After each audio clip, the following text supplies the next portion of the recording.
Shalom, irmãos, em tempos de angústia vamos falar de esperança. Nesses últimos dias, o Pai, né, o Todo-Poderoso, tem falado muito comigo. Já faz um tempo, né, que eu deveria ter feito um estudo sobre os reis de Israel e pretendo fazer, né, mas hoje eu quero só falar com vocês o motivo pelo qual hoje nós somos oprimidos pelos governos, tá?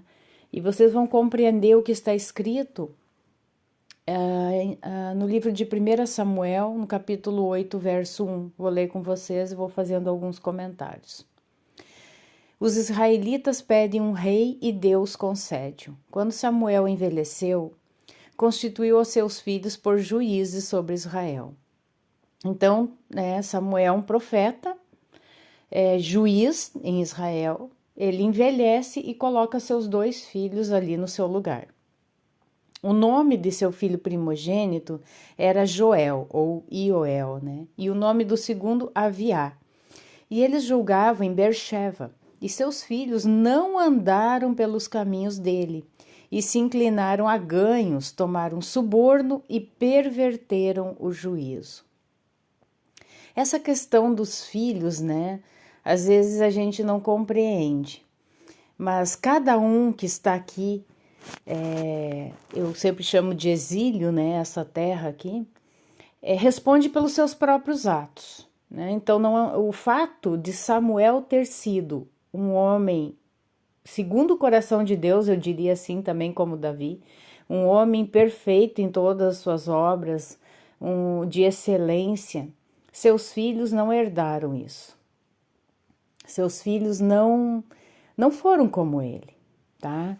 Então, muitas vezes a gente diz assim, esse menino, essa menina, não sei por quem puxou, porque o pai e a mãe são bons, etc. Cada um de nós está escrevendo a sua história neste mundo. Cada um de nós está colocando absolvição ou condenação segundo os nossos atos, né? Para que depois não possam culpar no dia do julgamento ao Todo-Poderoso, porque vai estar registrado nos livros todos os seus atos ali, que esses próprios atos vão nos acusar, né? Então, por exemplo, na história de todos os reis de Israel, a maior parte dos reis não foram bons reis, tá? Foram reis idólatras, foram reis cruéis, né? O maior deles foi Manassés, né? Que foi terrível, né? Uma pessoa horrenda, tá? E, por exemplo, teve reis bons, mas os filhos foram maus. Então, a gente não pode fazer a relação de que o pai sendo bom, o filho vai ser bom. Ou o pai sendo ruim, o filho vai ser mau, né? Não. Então, esse pequeno comentário sobre isso. Então, os filhos de Samuel, eles não andaram segundo os caminhos do pai. E ele, imagina como que eles foram criados. Eles foram criados debaixo da Torá, foram criados segundo os mandamentos de Deus, vendo o pai sendo um homem íntegro, um homem perfeito, né, em tudo que ele fazia, mas não foram assim. Continuando, e todos os anciãos de Israel se reuniram e vieram a Samuel em Ramá e disseram-lhe, eis que estás velho e teus filhos não andam pelos teus caminhos, constitui-nos, pois, agora um rei para nos julgar como em todas as nações. Então, eu digo que sempre há um bode expiatório, né, para confirmar aquilo que já está no coração das pessoas. Então, o fato dos filhos de Samuel terem sido péssimos como juízes, né, só salientou o fato de que eles já gostariam de ter um rei como as outras nações. Então, foi como um bode expiatório mesmo, né? Mas isto pareceu mal aos olhos de Samuel, quando disseram: dá-nos um rei para nos julgar. E Samuel orou ao Eterno.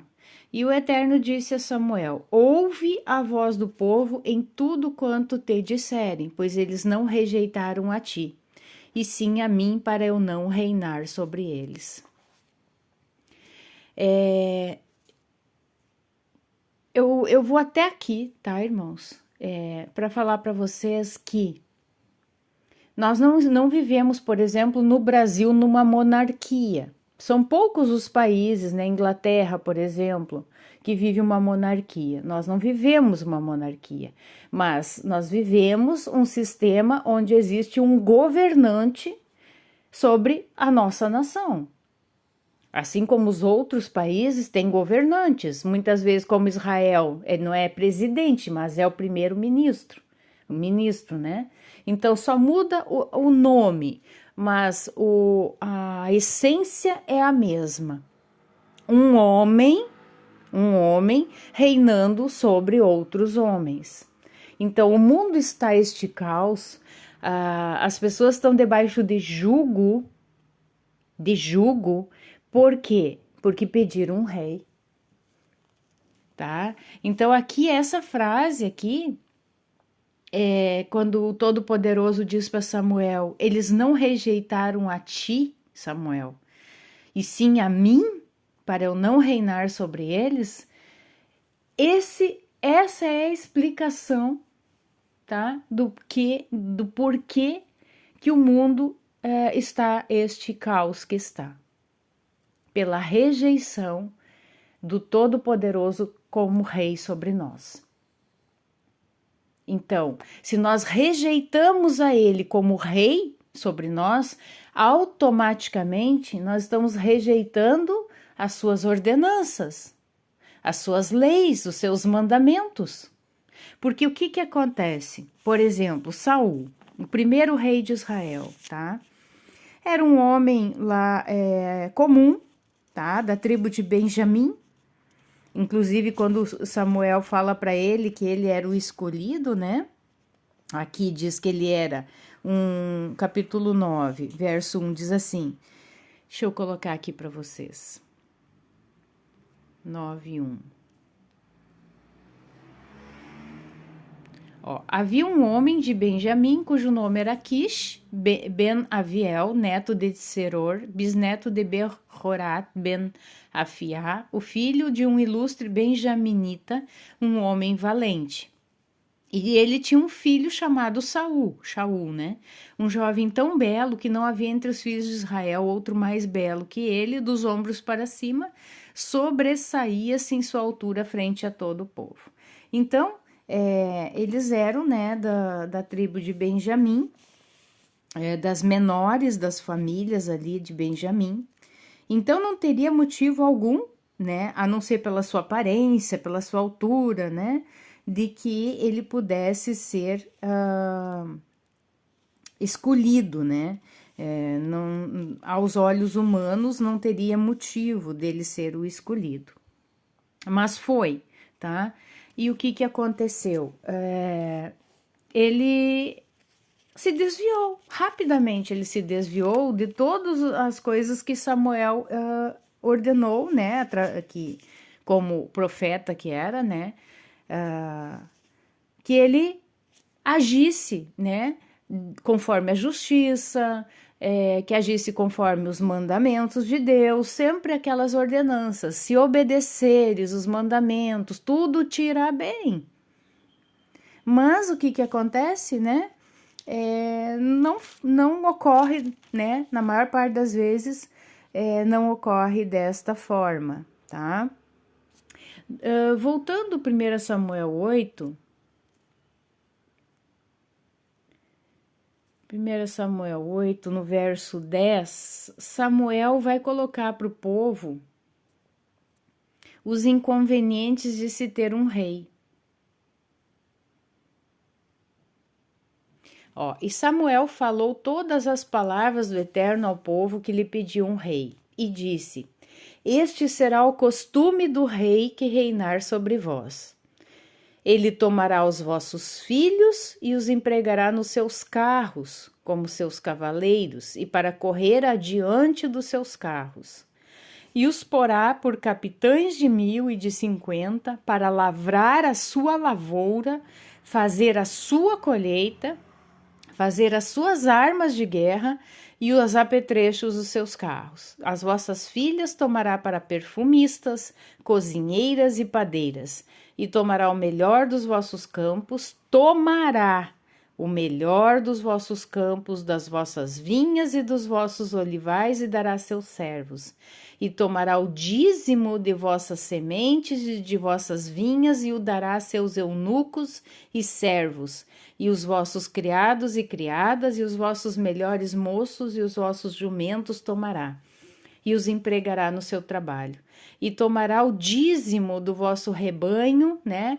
Eu diria aqui, hoje seria o imposto, né? E vós lhes servireis de criados, tá? Então, escravos. De um povo livre, Israel se tornou escravo de um rei. Israel era livre. Cada um tinha ali o seu pedaço de terra, o que ele plantasse, ele colhia, era para seu sustento, era para sua família, ia adquirindo ali mais pedaços de terra, ia prosperando, ia aumentando a família. Mas com um rei agora eles se tornaram escravos, irmãos. Escravos. O que nós somos dos governos? O que nós somos dos governantes? Senão escravos. E clamareis naquele dia por causa do vosso rei que tiverdes escolhido, e o Eterno não vos ouvirá naquele dia. Por que a opressão? Por que as coisas só pioram, irmãos? Porque nós escolhemos os governantes. Não foi. Isso não é vontade de Deus. Nunca foi vontade que se tivesse reis, que se tivesse governantes, presidentes, ministros. Isso nunca foi vontade do Todo-Poderoso, porque Ele é o rei dos reis, o rei absoluto. Mas aí, quando aperta a dificuldade, o povo clama a Deus e ele diz aqui: eu não vos ouvirei naquele dia. Por quê? Por causa que o rei que vocês escolheram, vocês quiseram o rei. Mas o povo não quis ouvir a voz de Samuel e disseram: não, porque haverá sobre nós um rei. Então eles sustentam, né, que tudo bem, tá tudo certo, né? Nós podemos até nos tornar escravos, mas pelo menos nós vamos ter um rei, né? Então assim, é doloroso. Imagina que para Samuel a dor que ele sentiu, porque o rei, né? Ele fazia as vezes de juiz, e Samuel era profeta e juiz. Então ele era como um representante, né, de Deus, para julgar o povo, para ser uma espécie, né, de um governante sobre o povo. Mas não um governante que impunha fardos sobre o povo. Não, muito pelo contrário. O profeta, ele admoesta para que o povo se arrependa dos seus pecados e se volte, né, para o Todo-Poderoso, para que faça techuvá, para que se santifique. Se você ler a Bíblia, isso se resume nessas palavras: obedeçam e tudo lhes irá bem. Obedeçam, tudo lhes irá bem. É simples, não há complicação nenhuma nisso. Continuando, e nós também seremos como todas as nações. Vocês lembram quando o povo, as orientações, quando eles entrassem em Canaã? Essa terra aqui é como uma Canaã caída, né? Não a terra prometida pela qual nós iremos realmente adentrar novos céus e nova terra. Eu estou falando desta Canaã caída, uma Canaã que se corrompeu, uma Canaã que não que não foi conforme os mandamentos que Deus deu ao povo, né? Para que não se contaminasse com o costume das nações, para que não olhassem para as nações e cobiçasse os seus costumes. E eles fizeram o quê? Justamente o oposto daquilo que Deus havia orientado. Eles olharam para as nações, eles cobiçaram não somente os seus reis, mas os seus ídolos, os seus deuses. Então imagina a dor de Samuel, vendo que ele, por anos a fio, ele abriu mão praticamente da sua vida pessoal para cuidar daquele povo, para profetizar sobre aquele povo, para fazer sacrifícios por aquele povo, para julgar aquele povo, simplesmente para eles dizerem: nós queremos um juiz, um rei e um juiz sobre nós. Agora, acima de Samuel, imagina a dor de Yud-Heh-Vav-Heh Yahweh, o Todo-Poderoso, o Altíssimo, ao ver essa rejeição. E essa rejeição, irmãos, só se acentuou com o passar do tempo. Com o passar do tempo, as pessoas se afastaram totalmente da Torá, se afastaram totalmente do Todo-Poderoso, tá? Negando a existência dele, não querendo para si essas, como eles chamam de fardos, a Torá, né? Sendo que a Torá é liberdade. Liberdade. Eu acho que é Tiago, né, que fala, né, a Torá da liberdade. Porque quando nós estamos livres do pecado, nós somos livres. Livres. Né? Quando nós entendemos que o pecado é que aprisiona, o pecado é que escraviza, quando a gente entende que a santificação nos liberta, essa é a essência. Continuando, e Samuel ouviu todas as palavras do povo e as falou aos ouvidos do Eterno. E o Eterno disse a Samuel: dá ouvidos à sua voz e dá-lhes um rei. E Samuel disse aos filhos de Israel: volte cada um para a sua cidade. Tá? Então, a gente tem que cuidar com o que insiste em pedir ao Pai. Eu, na minha vida, muitas vezes eu fui obstinada com algo que eu queria, que eu desejava muito. Eu fui obstinada. E o Todo-Poderoso, ele me deu inúmeros sinais, mas por causa da minha obstinação, eu não tomava aqueles sinais como um não. Hoje eu sei que era exatamente um não. Não é isso que eu quero para a tua vida. Mas o coração obstinado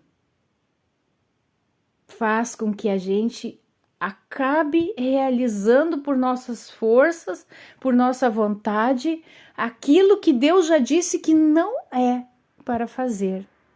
Que Ele não quer, por quê? Porque não é algo bom para as nossas vidas. E pedir um rei não foi bom para Israel. Ali começou a derrocada de Israel, quando entrou os reis. Talvez com Davi tivemos um período de refrigério, né? Porque Davi ele aniquilou a maior parte dos inimigos de Israel, mas de que adiantou? Davi morreu, Salomão entra em seu lugar e se contamina por causa das suas muitas mulheres. Isso também era uma ordenança para os reis, que não acumulassem para si exércitos, muitos cavalos, muitas mulheres. Resumindo, bem resumido, é isso. Infelizmente, tudo isso, né, acabou por não sendo levado em conta. Depois de Salomão, vem aí a divisão do reino de Israel. O reino do norte, que foi dado para um servo de Salomão, Jeroboão, que herdou as 10 tribos do reino do norte, formando o reino do norte, e o Roboão, né, que é seu filho, que fica com Judá e parte ali, né, da tribo de Benjamim. E dali para frente, se você ler a Bíblia, você já sabe. Ambas foram para o exílio. O reino do norte foi para a Síria e nunca mais retornou. Nunca mais. Judá ainda teve um remanescente que retornou para Jerusalém. Então, é só ladeira abaixo, irmãos. É só ladeira abaixo. Por quê? Porque nós rejeitamos a Deus como nosso rei, como poder absoluto sobre nós.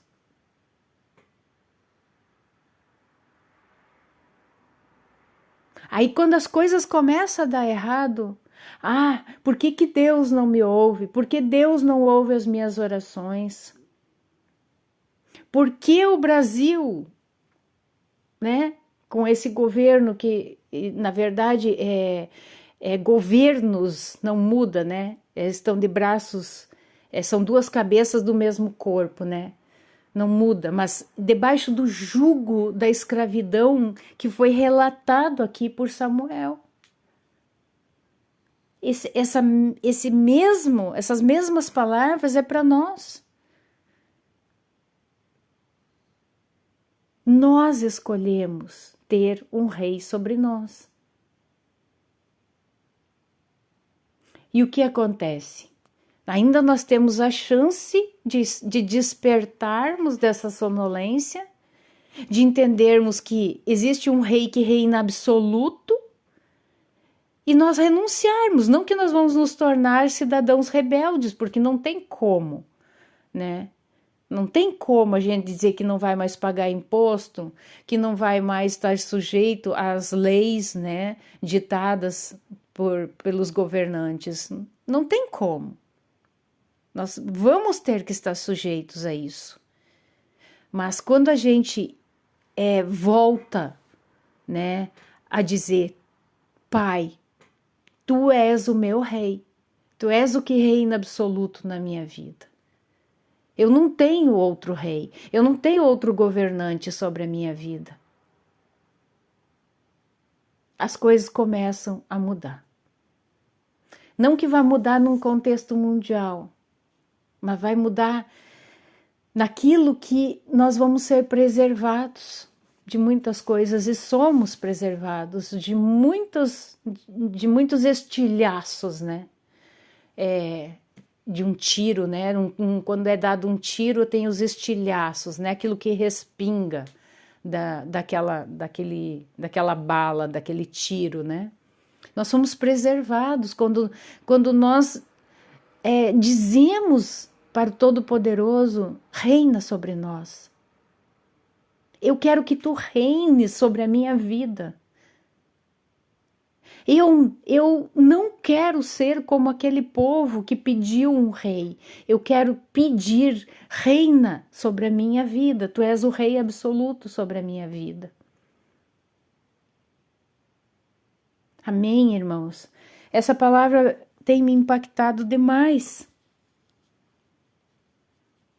Demais. As consequências de um pecado, irmãos, é por longos anos, por longas gerações. Por isso que a palavra diz, né? Se o meu povo, que se chama pelo meu nome, buscar a minha face, orar, se arrepender, eu ouvirei. Deixa eu buscar o versículo para ler bem direitinho para vocês. Então, é 2 Crônicas 7,14. E se o meu povo, que é chamado pelo meu nome, se curvar, orar, e buscar a minha face e retornar dos seus maus caminhos, então eu ouvirei dos céus, perdoarei os seus pecados e curarei a sua terra. Amém, irmãos? Essa é a chave, esse é o segredo. Imagina se o povo, né, de Deus, o povo eleito, remanescente, fizesse justamente isso, né? Clamar, fazer um alto clamor.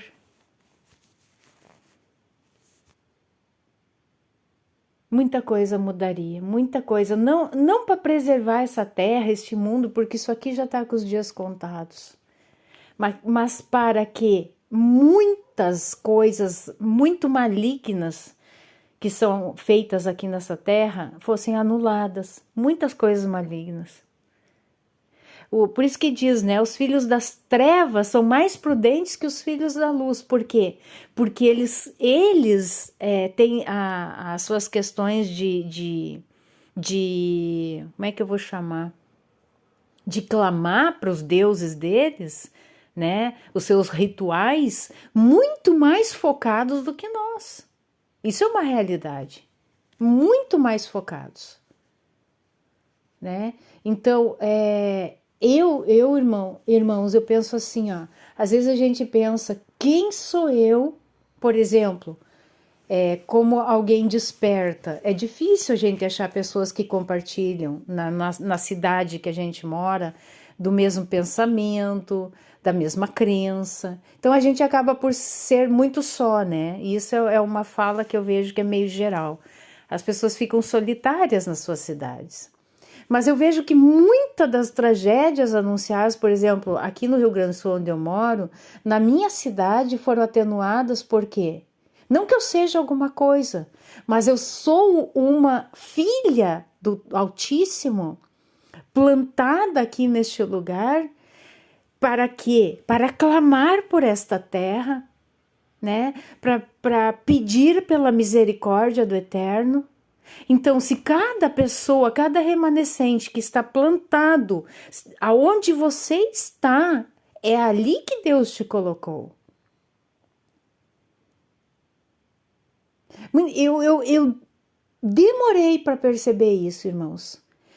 Chegou um ponto, porque a gente tem várias fases de Techuvá, né? Eu gosto de dar testemunho aqui. E eu já passei por várias fases, né? E as primeiras fases são de muito pouca sabedoria, de muito desespero, ai meu Deus, o que eu vou fazer? Eu tenho que ir para o campo, eu tenho que ir para o monte, eu tenho que ir para algum lugar, sabe? E pela misericórdia do Eterno eu não fiz isso, porque hoje eu estaria numa situação terrível com meus filhos, terrível, tá? Provavelmente eu não teria o que comer para dar para meus filhos. Talvez tivesse pela misericórdia do Eterno, mas assim, ele me fez ficar exatamente aqui onde eu estou. Por quê? Porque ele tem um propósito para minha vida aqui onde eu estou. Talvez essa seja uma dúvida de alguém que está assistindo o vídeo neste momento. Não se perturbe, não fique perturbado, né? Deus, ele age no lugar, na hora, no tempo, no momento que ele quer, da forma que ele quer. Ele é Deus, isso que a gente tem que entender. Ele é Deus, ele não se limita a um espaço geográfico. Ele não se limita a isso. A salvação dele, a provisão dele, o cuidado dele é para com os seus eleitos, para com os seus justos, para com os seus santos, para com os seus filhos, aonde quer que eles estejam. Na montanha, no campo, na cidade.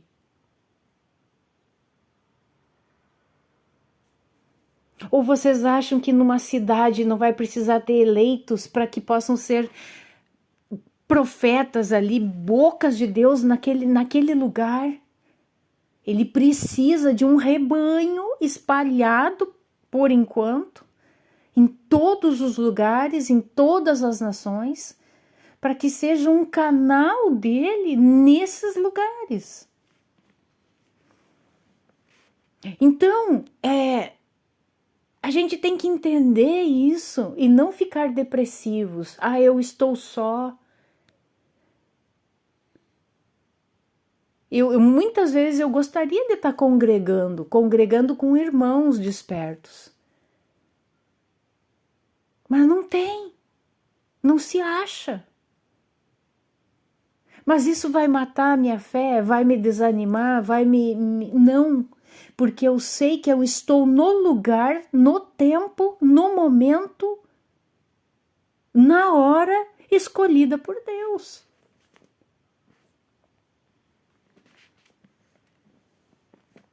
Servos, filhos amados,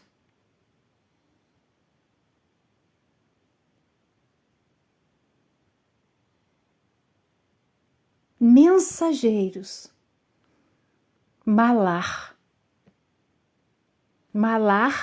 malachim, né, que são mensageiros que a gente conhece como anjos, né? Nós somos esses esses mensageiros de Deus, onde você está.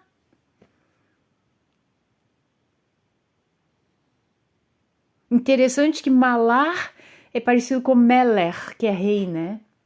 É bem, só troca ali o A e o E. Mas, na verdade, o hebraico não tem vogais, né? Então, nas letras hebraicas é a mesma palavra. Então, a gente sabe que nós somos reis e sacerdotes.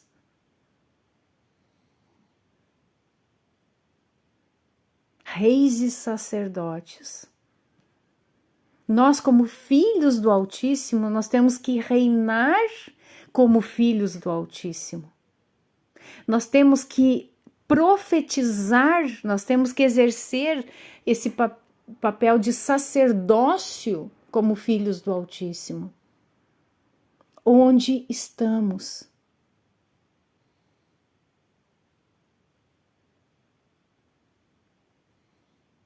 Essa é uma mensagem, então, para esse momento, irmãos. Não fique perturbado. Não confie em governos humanos. Não pense que isso tem o partido A, o partido B, o fulano A, o fulano B. Irmãos, olhe para o alto, que é de lá que vem o nosso socorro. O nosso socorro vem do Melech HaMelachim, do Rei dos Reis. Aquele que criou todas as coisas, fez os céus, a terra, tudo nos fez. E Ele reina, absoluto. Ele reina. Ele reina. Amém? Shalom.